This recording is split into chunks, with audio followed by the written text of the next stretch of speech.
महंगाई की इस तूफान की वजह से उनको सरकारी स्कूलों में दाखिल, दवाइयाँ हम कहाँ से लेकर आएंगे। इस टेंशन में तो रात को नींद भी नहीं आती।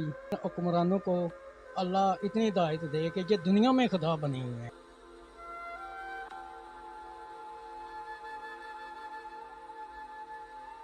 बिस्मिल्लाहिर्रहमानिर्रहीम। मैं हूं आपका मेज़बान यासिर मसूद राजा। नाजरीन, इस वक्त मैं मौजूद हूं पुल मंडा के एक गांव जंगिया कोटला में, जहां एक सगीर नामी शख्स ने अपने ही घर में एक छोटी सी दुकान बना रखी है, जिसमें वो अपने 4 बच्चों का पेट पाल रहा है। खुद भी बीमार है और उसकी वाइफ भी बीमार है। आइए हम उनसे जानने की कोशिश करते हैं वो अपनी कैसे इस महंगाई के दौर में कैसे अपनी ज़िंदगी गुजर बसर कर रहे हैं। जी, आप कितने बजे सुबह अपनी दुकान खोलते हैं? मैं सुबह 6 बजे शुरू करता हूँ, रात 10 बजे तक। तो आपके कितने बच्चे हैं? 3 बेटियाँ, 1 बेटा है।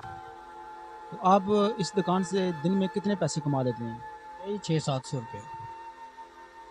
तो आपकी गुजर बसर कैसे होती है इस महंगाई के दौर में? बहुत मुश्किल है जी। हर चीज़ महंगी हो गई है। पेट्रोल, खाने पीने की इतनी अशिया है, सब महंगी हो गई हैं। हम रात को सोते हैं इसी टेंशन में। अगर सुबह जाते हैं, जो चीज़ 10 की होती है हमें 30 की मिलती है। पेट्रोल महंगा, हर चीज़ महंगी।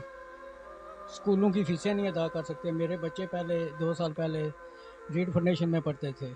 अब मैंने महंगाई की इस तूफ़ान की वजह से उनको सरकारी स्कूलों में दाखिल करा दिया है।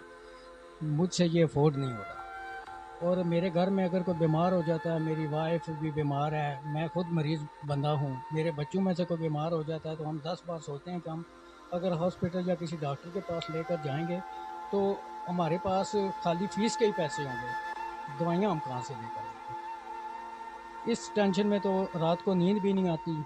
मैं तकरीबन सवा लाख का मकरूज़ हो गया हूँ इस महंगाई के दौर में। खुदारा इन हुक्मरानों को अल्लाह इतनी हिदायत दे कि ये दुनिया में खुदा बनी हुई है, हम गरीबों का क्या बने। ये तो बड़ी बड़ी गाड़ियों में जाते हैं, आगे पीछे फ्यूल वगैरह हर चीज़ इनके लिए फ्री है, लेकिन हम गरीबों का क्या कसूर है। ये आप बताओ, हम कैसे जिए। हम अपने बच्चों का पेट पालें, अपना पालें, घर के अखराजात पूरे करें, कि बहुत मुश्किल है।